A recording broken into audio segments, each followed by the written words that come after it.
The winter came early that year, the kind that silences streets and makes houses feel larger than they really are. Snow pressed itself against the windows of a small blue home in Ohio, where Donna lived alone. Donna was 62, an American woman who had spent most of her life being needed. She had raised her son, Bunny, by herself after his father died young. She worked double shifts at the diner, stitched his school clothes when money was tight, and sat through every parent meeting with tired eyes and hopeful patience.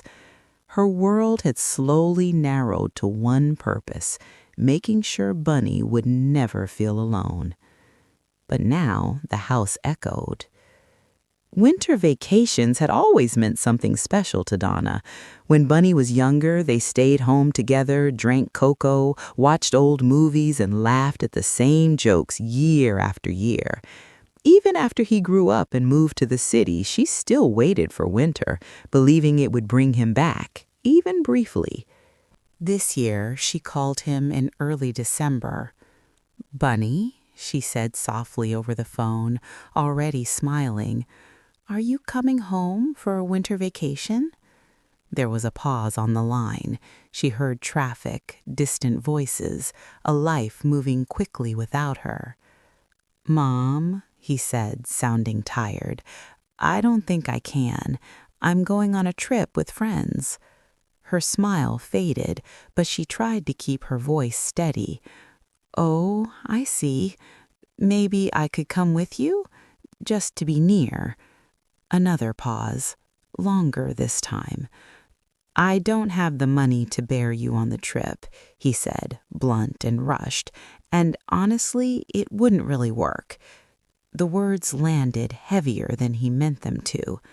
Donna said she understood, because that's what mothers do. She wished him a good trip. She told him to be careful. She hung up and sat very still. Outside, snow began to fall. The days passed slowly. Donna decorated the house anyway. She hung the same old wreath, cooked meals for one, and set an extra plate at the table out of habit before quietly putting it away. At night, she slept with the television on, just to hear another voice. Sometimes she stood at the window, watching families walk past, bundled together, laughing, leaving footprints that quickly disappeared under fresh snow. She wondered when she had become invisible, not just to the world, but to the person she loved most. She didn't hate Bunny. That hurt almost more. She understood life was expensive, busy, demanding. Still, she couldn't stop herself from thinking about all the time she had gone without so he could have more. All the winters she had stayed awake worrying about him, while now he didn't even think to worry about her being alone. On Christmas Eve, she wrapped a gift for him anyway, a scarf she had knitted slowly, carefully, one stitch at a time. She placed it under the tree and smiled sadly at her own foolish hope. That night, the snowstorm was fierce. The power flickered but stayed on. Donna sat in her chair, holding a mug of tea gone cold, listening to the wind push against the house. She felt small, but not broken.